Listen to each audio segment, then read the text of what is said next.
Alright. Hello everyone, and welcome to week 5 of UQCS. So as a lot of you guys know, and also why we're all here, hackathon is tomorrow. So yeah, get keen for that. It's going to be 3 days of absolute chaos and fun. You're going to learn so much, you're going to meet so many new people, eat a lot of food, it's going to be super fun. But to, I guess, help ease you guys into that whole process first, we've got some lovely speakers, some hackathon veterans from the past, who, not too distant past, who will be, I guess, sharing their wisdom of what to do and what not to do at the hackathon. So of course, firstly we've got Paul and Miri. So some of you may recognize them as our overall hackathon winners from last year with Repco, Something like that. So yeah, they'll be going through that. And then we've also got Isaac, who's I think best presentation last year, and also best first years in the year before. So he's very well versed with hackathon. So yeah, they'll be sharing some of their wisdom with you guys. So yeah, thanks everyone. Let's go. Sweet. All right. Well, hello everyone. As Rachel just said, my name is Paul. For a little context about me, I was in the committee for 2 years a while back, and last year was the first hackathon that I actually competed in. It was a lot of fun. I had a great team member here, Miri, who helped me out. Helped you out. Okay, I helped you out as well. Yeah. Yeah, I'm Miriam. Last year was actually my first hackathon. I wasn't part of the committee, which makes me kind of a minority in this presentation section here. It was my first hackathon. He kind of called me in to go on a team with him, and we ended up winning. So it was a good experience, a good first experience. I wouldn't call myself a veteran, but hopefully I can still have some good advice to share. Sweet. Cool. Basically, the first thing you're going to want to do, and kind of the basis of the hackathon, is of course going to be whatever project you choose to commit to and produce. This is obviously something that's like really hard to come up with. I know a lot of people struggle with coming up with their initial idea or figuring out what they want to do. It's a helpful thing is one, full disclosure, when we were coming up with the idea, or we didn't come up with the idea, I forgot to, it was suggested by somebody else in the Discord. Paul picked it up, sent that to me, went, holy crap, we've got to do this. I said, yep, sure, let's go. Expanded on that idea, and that's kind of where we jumped off from. This year, in considering what we want to do, we've kind of done a brainstorming process, and some things that have been useful to us this year is kind of coming from the perspective of having a problem that we want to solve. So it can be as vague as like, I need to find motivation, or I want to study better. It could be something as specific as all the PDF tools that I'm using kind of suck and I want to produce a new one. Anything along those lines can be a really good point of inspiration to come up with something you want to do. Alternatively, meme ideas are always really fun. They tend to be people's favorites if it's something people can smile or laugh at. So even if your idea is like not super useful, but you want to do it anyway, that can be a really great point to start with. However, temper your expectations, right? So we have like 40 hours, 40 hours, like 3 days. And you're going to want to sleep, right? You've got to be realistic about what you can actually do within that time. And that's a kind of hard thing to scope out. What helps is having a kind of base idea that's achievable within that time, that you're pretty sure, yeah, I've got that, I can get that down. And then having some ideas that you could expand upon it. Leaving room for that as you design it, so that if you do finish ahead of time, get your base thing off the ground, you can keep going with those extra ideas. And do keep in mind, there are going to be roadblocks that you won't expect. I think last year, I was struggling for several hours with CSS color maps, and I could not figure that out, and I did not expect to spend that long on it. But yeah, it cost me several hours. That could have been spent on something else. I didn't account for it. I will account for setbacks this year. Did you have anything you want to add on that?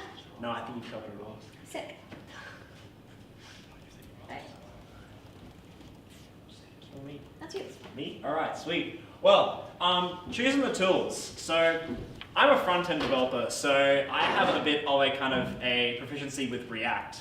So I chose React for our project last year, and that made it really easy to consistently iterate and just create as many updates as humanly possible in 40 hours.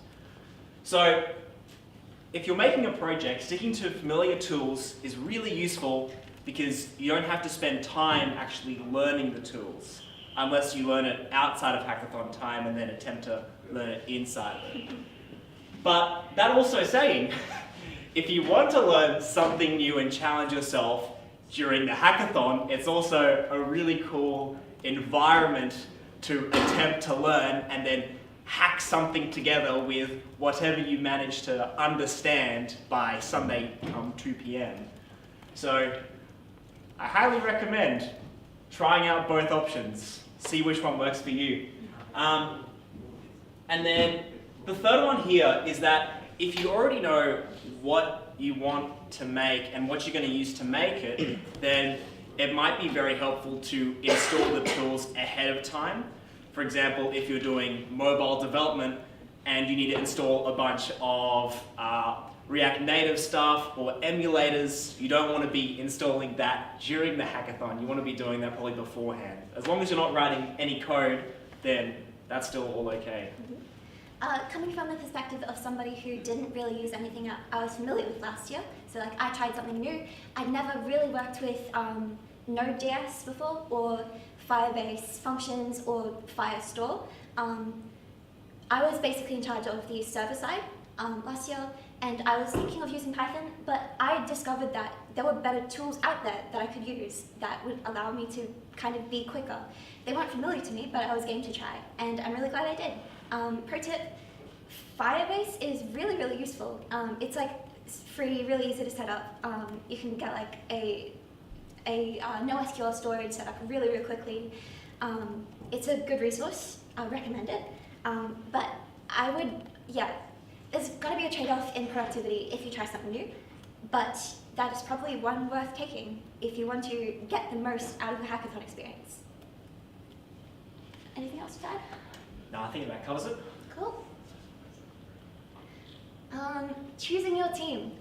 So, since there are no team size restrictions in this hackathon, I think from the outside it could be tempting to have really, really big teams of like 10 people. Don't do that. I would recommend against doing that. So basically, it's going to be a situation of too many cooks in the kitchen, right? Like, the more people you have working on a particular project, the more you're going to interfere with each other's works. And you're probably going to be using Git. You're probably going to have merge conflicts. Even just the two of us, there were a few merge conflicts which were kind of a bit of a pain to resolve. The more people, the more merge conflicts, the more headache, the more wasted time. So it's not just a linear, you increase the number of people, you increase the output. You need to consider whether having more people on the team is worth that kind of increased overhead, I would call it. Yeah, I think it's very reasonable, yeah. In terms of finding teammates though, do you have any tips? Finding teammates, not much. I think during the hackathon at the very start, the UQCS committee does something very useful, which is all the people kind of who want to make an idea or want to share their idea, they all come to the stage and can talk about it, and then you can find some people who are interested or might have a particular skill set. But I think what's most important, which you've written up here, is it's important to have people who are passionate about your idea. Because even if you don't have people who are skilled in a particular area, if they're passionate, they can learn those skills along the way as well, which is just all a part of the hackathon spirit and energy. And if you trust your teammates, you can skip branch-based development and just push to main. That's what we did. I don't know if I recommend it for larger teams, but it was an interesting experience. Good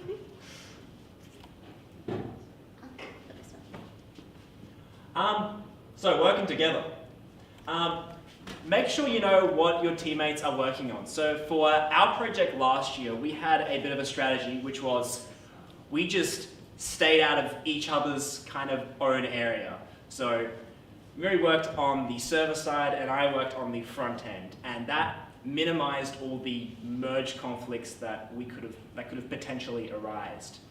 And I think with that all saying as well, it's important to trust your team and kind of just believe that what they're going to do, they'll be able to pull it off, and it's just going to work perfectly with what you're doing. And then you can attempt to figure out any of the smaller issues towards the very end if need be.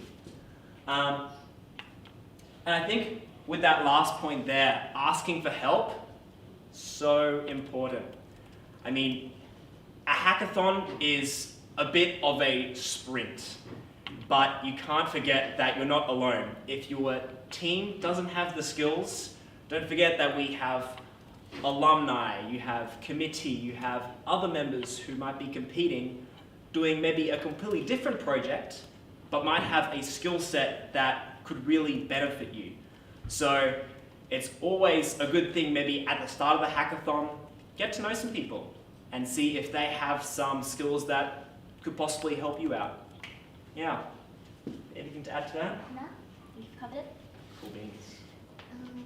Okay, so kind of important basics to go over. Please sleep during the hackathon.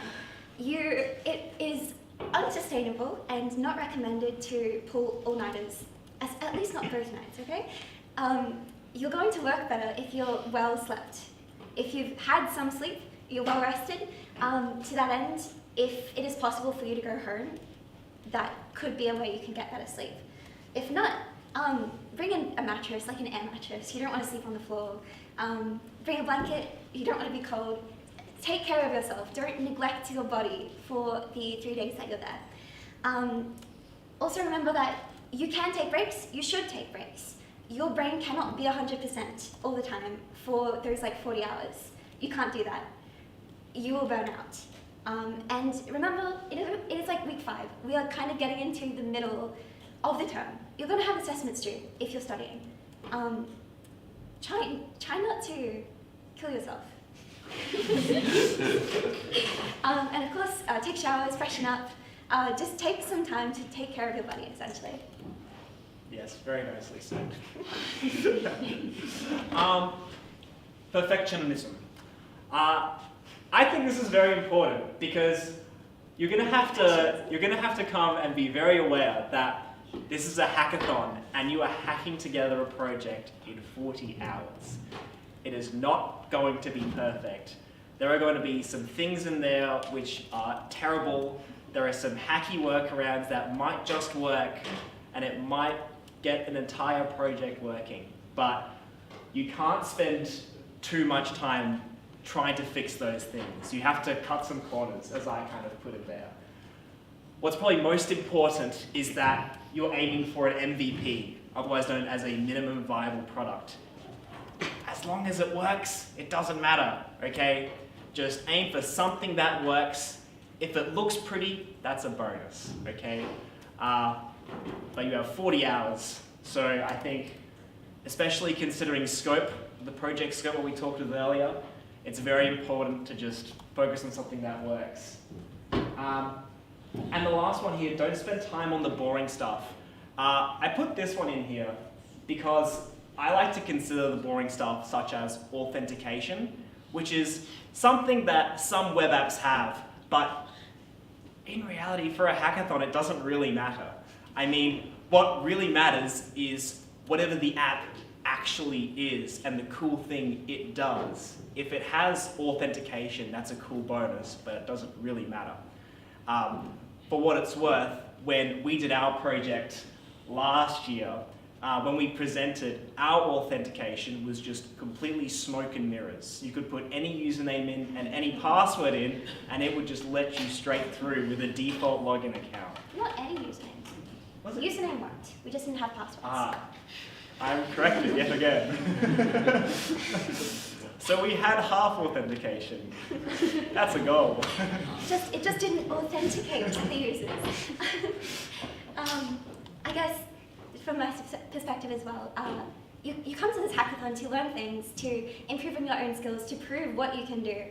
If you're wasting time on boring stuff that other people don't care about and you don't care about, you're not necessarily making the most of your time. You can totally do things to a high level of polish, but it is going to take a bit longer generally, and it is probably going to decrease the scope of what you can do. I'm not going to say like you have to cut the corners. If you don't want to, if you're averse to it, you can totally make a smaller, more polished project, and people are going to appreciate that. People can look at that code base and go, damn, nice. And I think that's worth something as well. Just consider it is a trade-off between what you can achieve and the cleanliness and bulletproofness of your code, basically. Yep, bulletproof, that's the word. This is kind of a bit about pressure and like don't put pressure on yourself to win these prizes. There are a lot of contestants at the hackathon. There are a lot of prizes as well, and it's really good to aim for a prize if there's anything in particular. I know a lot of people aim for the most masochistic prize because that's kind of a niche you gotta work your way into, or like the first year prize where your team has to be all first years. It makes sense to have an aim, have a goal that you want to work towards. But that said, if you're putting a lot of pressure on yourself, like I really have to win this prize, it's a good way to be disappointed, I feel. It's also just really freeing to have no expectations on yourself, to just go in there wondering what you're going to do. And if you come out with a prize, cool. That's kind of how I went in last year. I wasn't expecting to win anything. I wasn't really aiming to win anything. But our project resonated with people, so we happened to win. I'm hoping I can catch that kind of lightning in a bottle and not put the expectations on myself this year as well. I just think it makes a better atmosphere if you can do that. And have fun. So, in my opinion, like, the UQCS hackathon has to be one of my favorite weekends of the year. I mean, you don't get many opportunities to just spend 40 hours in one building, all with like-minded people, constantly coding away with the same existential dread that at 2 p.m. on Sunday it's tools down and you better have something ready, right? And so, I think like what Miri said earlier, don't let the pressure get to you, but also it's important to have fun. So I kind of put in a bunch of like small little notes in here that could be fun. For example, stopping and smelling the roses, both literally and figuratively. You're going to be in this room for a while, and sometimes it's important to just take a step back from whatever you're working on and just think, wow, I am here in the moment, right? mindfulness. Exactly, that's the word. Go see some other projects. This is actually one of my favorite things to do every hackathon because there are so many people competing, there are so many people doing so many interesting things, and it's so useful to go around and see what they're working on. And to tie back into a point of not working alone that I mentioned earlier, if you go around and you see someone working on something that you potentially do have some level of expertise in, you can help out. And yeah, I'm going to skip those two, but the last one, make funny commit messages. I had so much fun with this last year. I have one on here. It's only a public repo that everyone will see, Paul, because I committed some horrors to my code. Well, that was something I said to you as well, after you commit, when you were about to commit said horrors. Yes. I said, it's only a public repository, everyone will see. Oh, that's right, yeah. Dude, that was Repagotchi. Go check out that repository. It's a great one. Your memories will live in your commit messages, so make them good, if you want to. Or you can make them actually useful, which is cool too.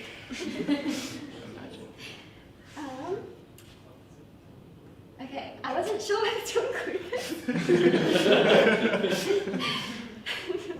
Great fun, yes. This was your idea, so you Yeah, can it was elaborate. okay. So, trust your team, merge to main, git push force. So, ideally you'd be working in different directories, and so too many people wouldn't be working on the same files or such, right? So normally this wouldn't be an issue. So normally you can just trust your team and merge to main. Otherwise, if you are working on similar files, I would highly recommend making branches and doing pull requests so you can actually see the merge conflicts and not break your entire application in one git push. Yeah. Does that about cover this? Yeah. the safety That's our requirement? mandatory disclaimer. Git is dangerous. But I feel like this encapsulates the vibe of the hackathon, which is, I need to censor, screw it, we ball. And that is what this command encapsulates to me. So, screw it, we ball. Enjoy the hackathon. That's all we got. Yes. Very fun. Thank you. That's us.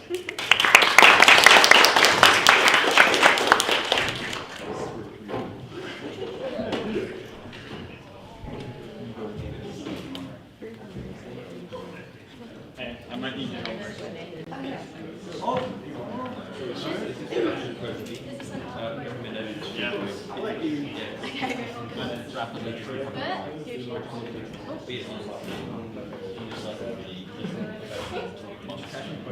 Alright, we should be good. Alright. Is it zero? Is it not like that's what you like if I was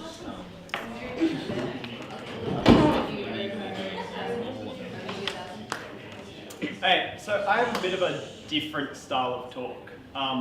That one was probably a lot more helpful than mine's going to be. I'm not very skilled at coding and I don't have a lot of project experience, so instead I'm going to show you how not to hackathon and a few mistakes that you probably can learn from.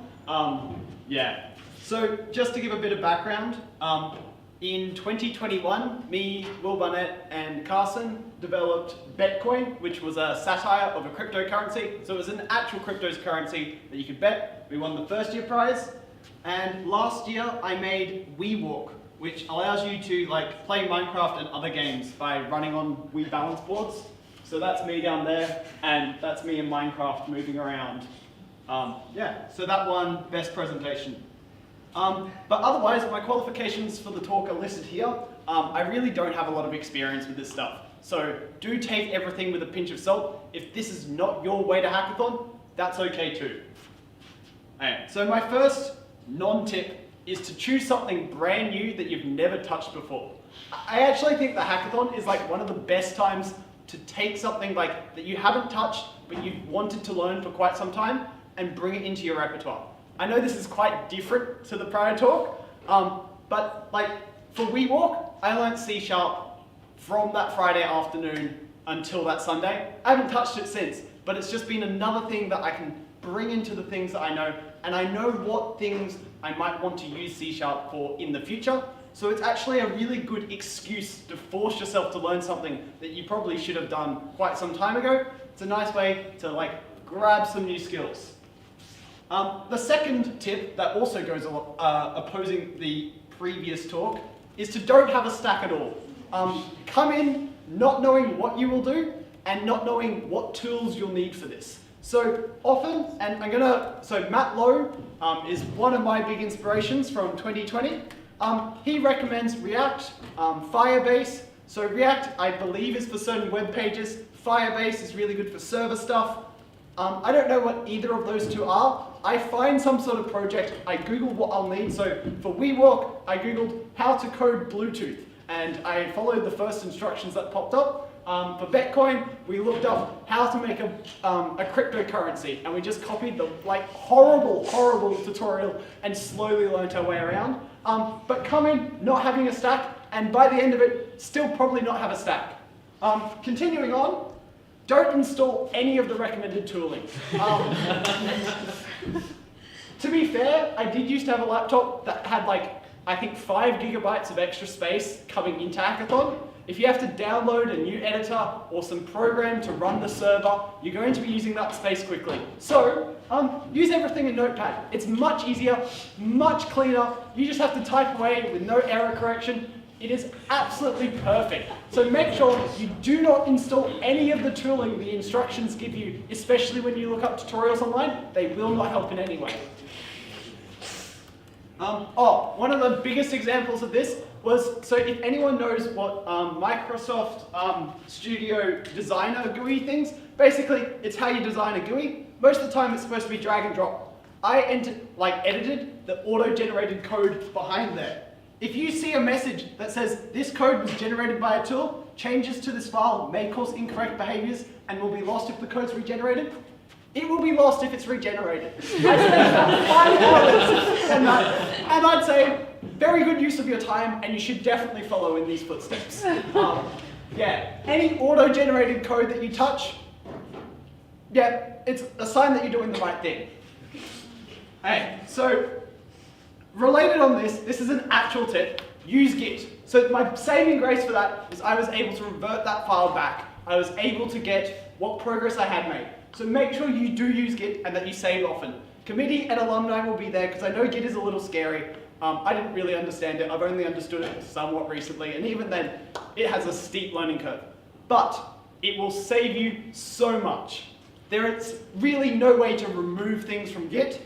It might be really hard to find them again, but there's no way to remove them. So as long as you can find someone who is a bit knowledgeable, make sure to save often, because it can absolutely save your ass. Because, yeah, it saved me at least 5 hours of retyping into the same auto-generated code.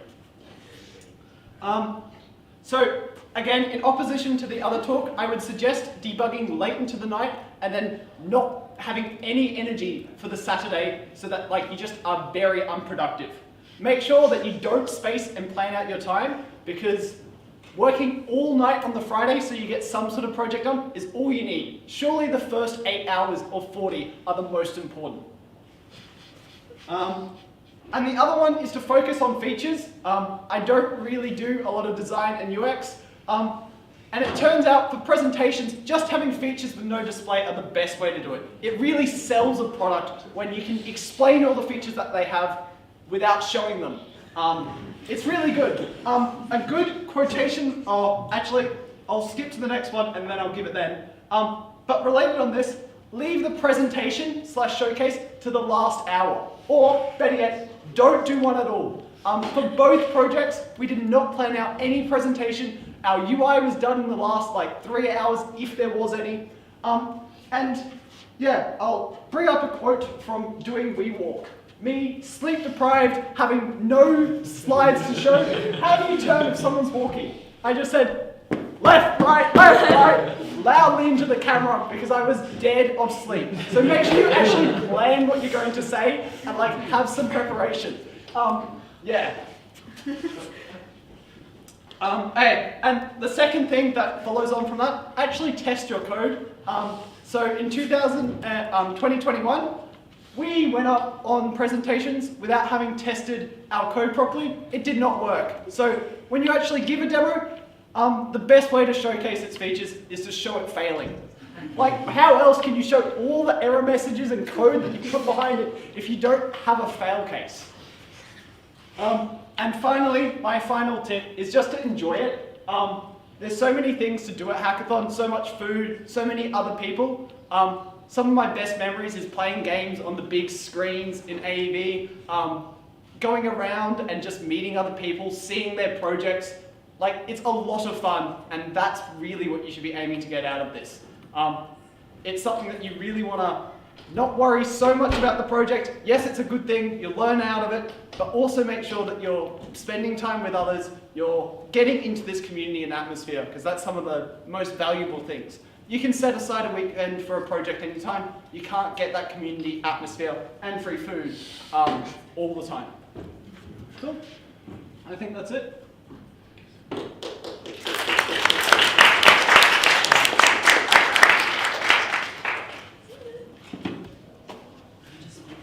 Alright, well, thanks to Paul, Miri, and Isaac for giving some very polar opposite talks today. That was actually not planned. No one saw what either team were presenting.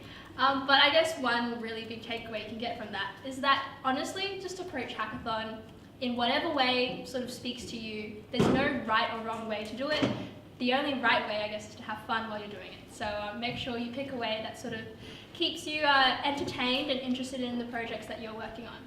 So I guess now we can open up the floor for some questions before dinner. So are there any questions around Hackathon in general to any of our presenters? Yeah? So do we form teams or So we can get on the street.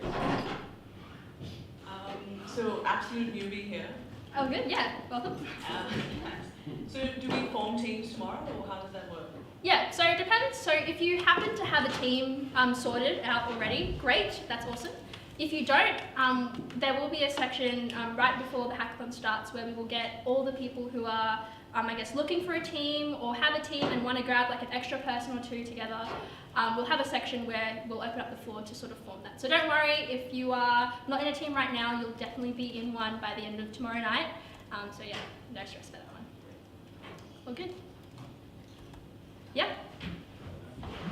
If our level of programming experience is about the same as Scratch, how screwed are we?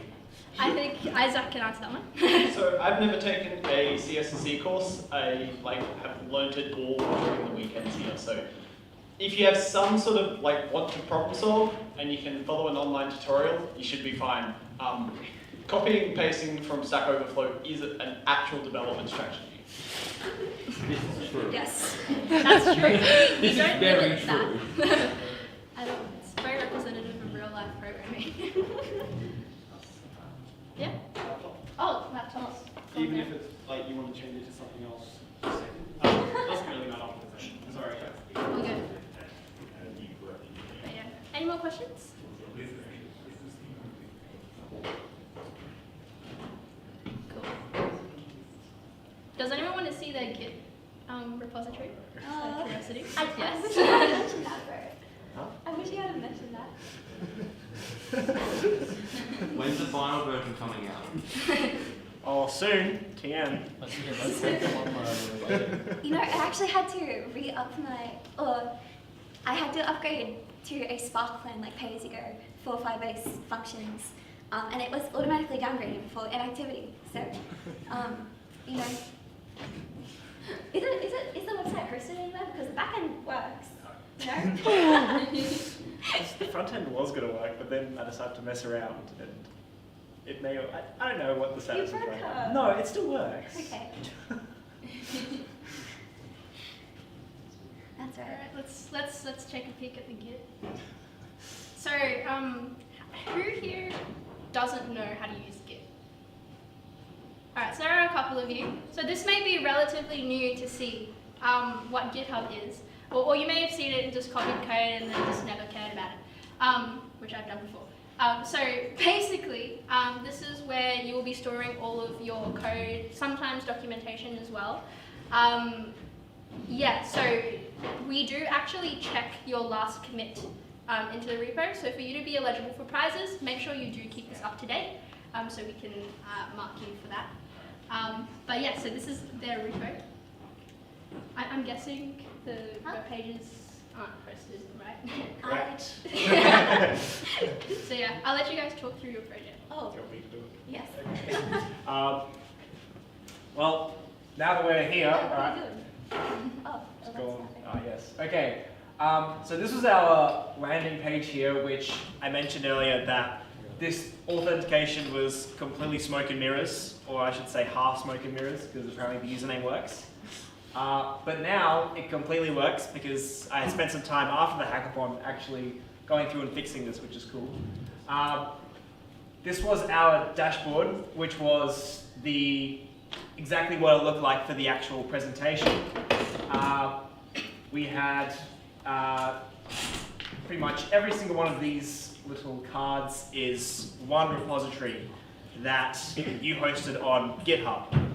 And the idea for this project was that you had to keep your Repagotchi alive by making commits. And if you stopped making commits to your repository, then eventually the health would go down. And there would be a point where your Repagotchis would just die. So the idea was don't let them die. And then Miri spent a lot of time creating these custom avatars for every single Repagotchi. You were talking about that, Roll? Yeah. So like side note, I don't know if I recommend making assets.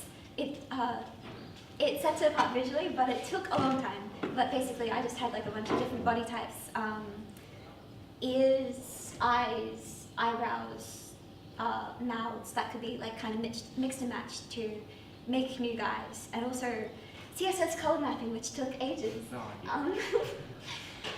Color masking, one of those. Either way, it took a long time. Really just, these would be randomly generated when you signed up your repository to this website. Yep. And they would unlock kind of things like, I think they have additional hats like moustaches or something. If you level up your Fugati, which is if you make enough commits, get their health to a high enough level, I think. Yeah. Or was it friendship? Oh, there was also friendship, which was kind of, you got to visit the webpage. Affection. Affection, sure, that's the one. You got to visit the webpage to actually increase their affection, so that you're actually checking up on the guys. That was the idea, at least. It has. I don't think anyone's used it in a while. Well, certainly not deployed anywhere. Yeah, look, I think this is all kind of in the spirit of the hackathon. This code base is a mess. I mean, we hacked it together in 40 or so hours, and it certainly works. But I think if I was developing this from a non-hackathon standpoint, I would have done it a lot differently. But that's what makes the hackathon fun. You mix around a little bit and you do some weird things. For example, one of my pet peeves with this, I don't have a screenshot here, but when you add a repository, you have to go through this long, arduous process of adding a GitHub webhook, I think it was. Yeah, that's the one. Yeah, to a repository. And truth be told, I despised this process. It was awful. It's like 3 buttons. Yeah, but there was a help menu that lasted 12 slides, and that was awful. So, unfortunately, with a hackathon though, it's kind of that's the best you're going to get, I reckon, because you can't spend too long delving too deep into making it perfect, like I mentioned earlier. Yeah. Anything you want to mention? I guess from the backend's perspective, if we wanted to kind of automatically try to sign up some repository, we would need GitHub authentication. Again, the authentication question, we'd need like their OAuth token or something in order to automatically do that for us. And that was not something I did mess around with it for a little bit. I was not getting anywhere. So I said, that's okay. Minimum viable prototype will just be this kind of annoying process of setting up the webhooks and also public repositories only, because those limitations we're working under, they work. We made something that does, as a whole, work, which I'm proud of. It's not polished, but it does the job. Yep, certainly does. I don't have anything more to elaborate. Right over on this screen. We also had this dedicated screen for each one of our repagotchis, so to speak, so you get some more detailed information about all of them. Whilst I did like this, I think this was definitely I would say a secondary feature. I think the primary one that we wanted to make sure was working was this screen here. This was the sort of the MVP that we sorted out for ourselves. But once this was working and it was okay, we then said, okay, we've got a bit more time, so we went to actually head and made these little kind of screens where you could personally go and visit your repagotchis and foster that emotional connection, which you've been so much missing with your current GitHub repositories. Yeah, I think in the settings menu you can rename them as well, and you can level them up by putting so many commits in them, and then if you level them up, they get different cosmetics. It's so much fun. Coding should always be like this. Yes, I think that's... Yes, we have a bunch of future plans that never got around to working on, but it is what it is. It'd be like that sometimes. So Because true. yeah. But yeah, I guess what I also really wanted to highlight about this is if you have a look at their, oh I forgot how to do this on What do you want to do? Insights, Insights, yeah. Insights? and then I assume you're looking at commits. Yeah. Yeah.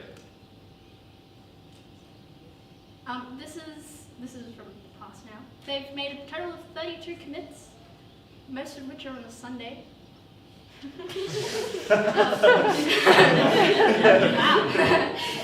We know what 10,000 happened. ex-developers. Let's go. Wait, no, this is in like August this year. Am I No, reading that's that? last No, year. that's That's last last year. year. Oh, that's last year. It's potentially the date range not high enough. Maybe it's going a bit far. They've probably committed a bit more than that, but my point is that like it. Go to contributors. Contributors. Yeah.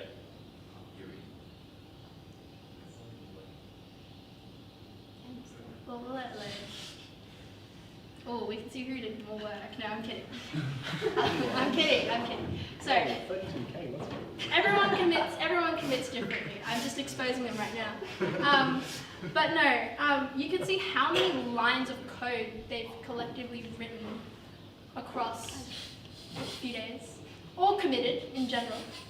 And you can also see how much has been done. Where was I trying to go with this? I'm looking for the branching, is what I'm trying to get at, which is like cool. you go may to your network. you may see some really neat graphs. This is not a neat graph. Actually, it's probably one of the neater ones I have seen. As we said, we were both just pushing the name. Yeah, but don't be scared by that. In fact, I reckon it's more fun to make your graph look really janky because then it's art, and you can look back on your hackathon experience and go, wow, we really did something at some point. But yeah, sometimes just looking at sort of these like statistics, I don't know, maybe it's just me, but it's that stop and smell the roses moment where you're like, yeah, damn, you know, like we've done a lot this weekend, so sometimes that can be a motivating factor, or not, depending on who you are. But yeah, I just wanted to highlight that. Were there any other questions people had in general about anything, or for Isaac as well?